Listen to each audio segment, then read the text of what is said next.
Transformer में बच्चों को कई बार कंफ्यूजन हो जाता है, खासकर स्टेप अप ट्रांसफार्मर के अंदर, क्योंकि स्टेप अप ट्रांसफार्मर में पावर को इक्वेट करके हम क्या बोल देते हैं कि ये जो सेकेंडरी वोल्टेज है इसको अपन ने कर दिया है बड़ा और इस सेकेंडरी करंट को कर दिया है कम। अब ये करंट हो गया पहले से कम, मतलब I2 is less than I1 and V2 is greater than V1, ये बिकॉज पावर कंजर्व्ड है। तो बोलते हैं कि जो हीट है ना वो कम रिलीज होगी ट्रांसमिशन के अंदर यूजिंग दिस फॉर्मूला। लेकिन कई बार बच्चों को लगता है कि सर यदि मैं ये फॉर्मूला लगाऊं तो इसके हिसाब से तो हीट रिलीज ज्यादा होगी, so which formula to use, which formula to use, why one formula is giving different answer from the other formula। यदि आपको ये कंफ्यूजन है तो इस वीडियो में बहुत कम समय में मैं आपको इसका लॉजिक समझा दूंगा। सो हियर वी गो।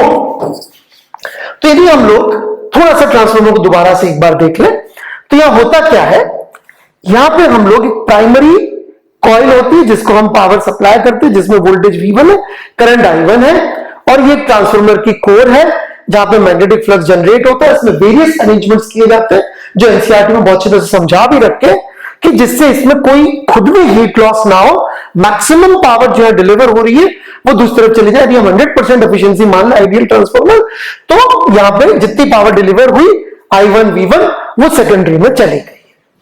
और नंबर ऑफ टर्न्स का फॉर्मूला इस तरह से निकल के आता है कि जो फ्लक्स जनरेट हो रहा है चूंकि वो दोनों में सेम है, तो हम लोग ये कह देते हैं कि d∅dt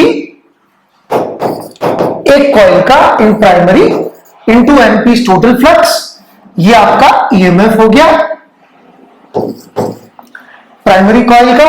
ऐसे सेकेंडरी कॉइल का ईएमएफ हो गया number of coils into d∅dt, जो कि दोनों के लिए सेम है क्योंकि एक लूप के through same number of field lines cross कर रही है।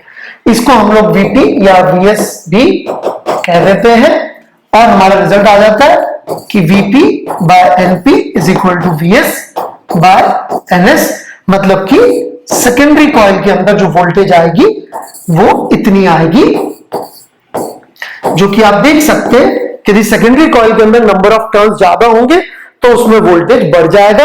एसेंशियली योर V2 या VS becomes greater than V1 and by the equation कि हमारा पावर कंजर्व इज सेम, हम लोग ये कह सकते हैं कि V2 I2 must be equal to V1 I1। तो यदि V2 बड़ा है तो साफ साफ दिखता है कि I2 जो है वो कम हो जाएगा I1 से। ना आर्ग्यूमेंट ये दिया जाता है, यदि बात समझ में आ गई हो, कि जो ट्रांसमिशन वायर, ये स्टेप अप ट्रांसफार्मर की बात हो रही है, स्टेप अप ये यूज कहां होता है, ये यूज होता है स्टेप अप ट्रांसफार्मर जो आपका थर्मल पावर प्लांट है, कोई भी तरह का पावर प्लांट है, जब पावर जनरेट हो रही है वहां से जो यूजर है वहां तक पहुंचाने के लिए। कौन सा ट्रांसफार्मर यूज है?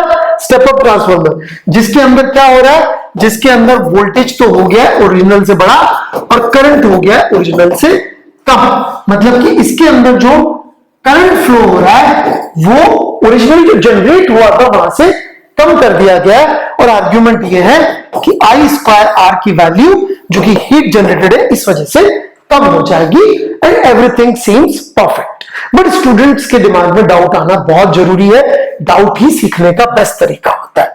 तो डाउट ये आ सकता है किसी स्टूडेंट के दिमाग में कि सर ये सब तो ठीक है परंतु हीट का फॉर्मूला ये भी तो होता है, तो इस फॉर्मूले से देखो तो वोल्टेज तो पहले से ज्यादा बढ़ गया है, तो हीट लॉस तो हो सकता है बढ़ जाए।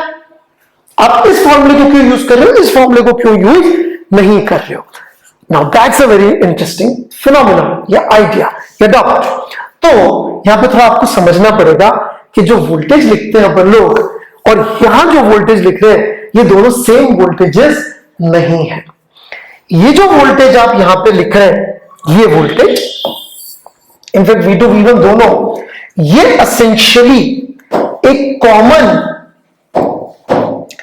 अर्थ के रेफरेंस का पोटेंशियल होता है, इसको हम न्यूट्रल भी बोलते हैं। आपके घरों में जो पावर सप्लाई आती है यदि उस पावर सप्लाई को चेक करेंगे तो उसमें एक वर्ड होता है फेज, लेट्स से ये फेज है, और दूसरा होता है neutral. Neutral basically zero potential वाला वायर होता है जो कि अर्थ के साथ में अटैच्ड होता है। तो जब ये अर्थ के साथ में अटैच्ड वायर है तो ये पोटेंशियल हो गया जीरो। तो जो हमको बोलते हैं घर में 220 वोल्ट आता है, या वो जो पावर सप्लाई जा रही होती है खेत वगैरह के ऊपर से, आपने कभी देखा हो जहां पे बोलते हैं 131 केवी की सप्लाई, वो अर्थ के मुकाबले 131 केवी, या जब हमारे घरों में आती है तो वो अर्थ के मुकाबले 220 वोल्ट होता है। ये वाला वोल्टेज 220 वोल्ट किसके रिस्पेक्ट में होता है?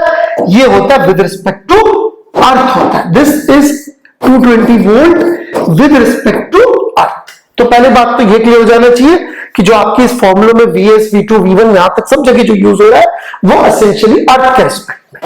अगेन, तो फिर ये फॉर्मूले में जो V आ रहा है ये कौन सा V है?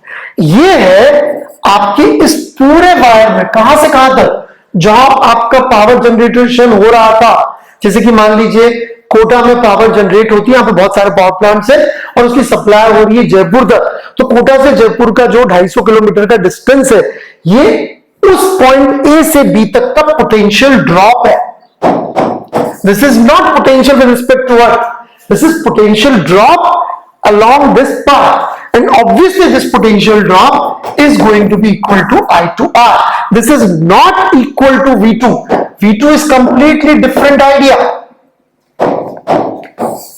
ये V2 जो है वो अर्थ के रिस्पेक्ट में पोटेंशियल है कि इस वायर का अर्थ के रिस्पेक्ट में कितना पोटेंशियल है वो बढ़ा दिया, लेकिन एक्चुअली इसकी लेंथ के अक्रॉस जो पोटेंशियल है वो हमने करंट को कम करके कम कर दिया। So I hope this video helps you understand कि ये फॉर्मूले को यदि हम लगा भी लेंगे तो आंसर फाइनली वापस से आप देख सकते हैं I2 स्क्वायर R ही आ जाता है, क्योंकि ये वोल्टेज और ये वोल्टेज अलग अलग चीज को रिप्रेजेंट करता है। Thank you.